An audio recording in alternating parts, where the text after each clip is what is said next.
Hello, my friends. Now we are going to talk about a mystery thriller film called Orphan from 2009. Let's get started. Kate and John are happy parents. They have a son, Daniel, and a deaf and mute daughter, Max. But recently they lost their third child during childbirth. Then the couple decides to adopt a child and goes to the orphanage to meet the children. Their attention is drawn to a 9-year-old girl, Esther, whose parents died in a fire. She is well-mannered, speaks very well, draws well, and constantly sings sweet songs. She also dresses in old-fashioned clothes and wears ribbons around her arms and neck. The orphanage has only positive things to say about her, although they clarify that she hardly communicates with other children and spends most of her time alone. But this does not stop Kate and John, and they take the girl to their home. Along the way, they immediately start learning sign language to establish contact with Max. Esther's relationship with Max and John goes well right away, but not so well with Kate and Daniel. The boy is jealous of his father, who has begun to devote more time to his new daughter, and because of this, he constantly runs away to his treehouse. Kate and John just can't find the right line of behavior because the girl behaves too much like an adult. After Esther appears, strange things start happening in the house that are not at all obvious to others. In addition, Esther flatly refuses to go to the dentist or undergo any medical examinations. Although Kate suspects something is wrong with her adopted daughter, no one believes her because Esther behaves perfectly with her father and gets along well with him. In addition, it turns out that the family's relationship is not as good as it seemed at first. In the past, Kate had a problem with alcohol, and it was her fault that Max lost his hearing. Because of this, John questions all of his wife's fears. But soon, really strange and scary things start happening. At school, everyone makes fun of Esther because of her appearance, and she has a conflict with a classmate. In the evening of the same day, Daniel accidentally hits a pigeon and injures it, and the girl ruthlessly kills the bird.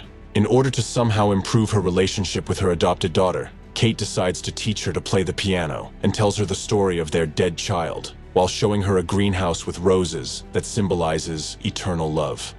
The next day, under John's supervision, all the children go for a walk to the playground, where they meet a girl with whom Esther had a conflict at school. Then, Esther lures the offending girl up a slide and pushes her down in front of Max. The girl ends up with a broken ankle, but Esther manages to convince John that it was just an accident and that she had no malicious intent. Kate and John are skeptical about these events, and Daniel quarrels with the girl and runs away again to his treehouse.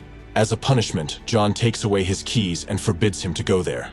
The next day, Abigail from the orphanage comes to visit the family. Her visit is due to the fact that she has not yet received the necessary medical reports on Esther's condition.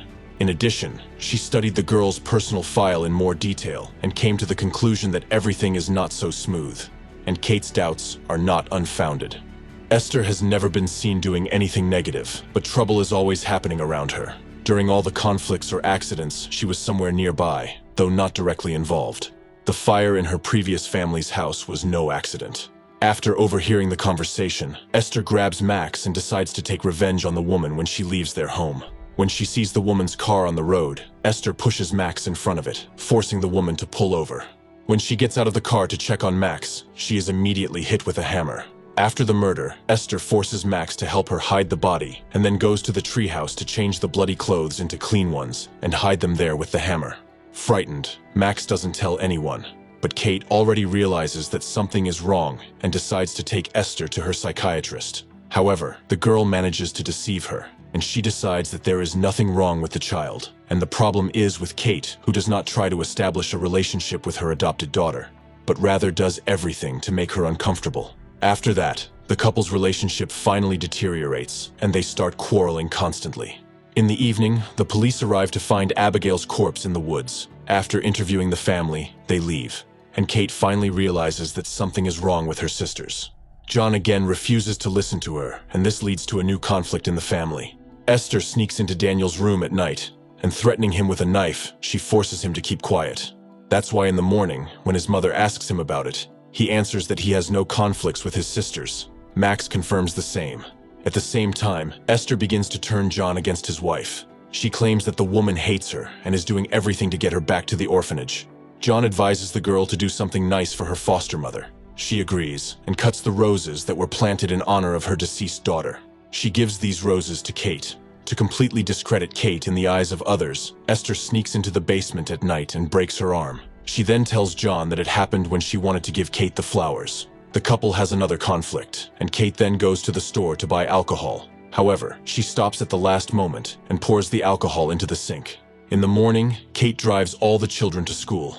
Daniel gets out of the car first, and his mother notices that his backpack is torn. She runs out of the car to tell him about it. But in fact, it was Esther who cut the backpack, and taking advantage of the situation, she takes the car off the brake, leaving Max inside. The car starts rolling downhill and crosses the entire roadway, but the girl is not injured.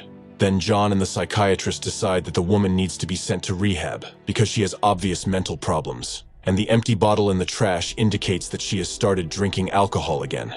Max knows that Esther is to blame for everything, but he doesn't say anything because he fears for his parents' lives. Kate agrees to go to the hospital, but asks to do it a little later. She uses this time to find evidence of Esther's guilt. After digging through the girl's things, Kate finds a strange photo of a man and a diary with the name of an institution. Finding the number of this institution, she calls it, and it turns out that it is a psychiatric hospital in another country. They can't tell her anything else. To find out more about Esther's connection to the hospital, Kate sends a photo of her there. Meanwhile, Daniel tries to talk to Max and learns from her that Esther is responsible for Abigail's death and that she hid her belongings in his treehouse. However, Esther manages to overhear their conversation, and then it decides to eliminate Daniel. When he comes to the house to check it for evidence, Esther sets fire to the carpet and locks the boy inside. Trying to escape, he jumps from the roof of the house and loses consciousness. Esther is about to kill him with a stone, but at the last moment she is pushed away by Max. Kate immediately comes running, and they take their son to the hospital. John even comes there with Max. Esther tells everyone that she is going to get a soda, and she goes to Daniel's room and smothers him with a pillow. But she is unable to revive him again, as doctors come to the rescue due to cardiac arrest, and Esther has to leave the room.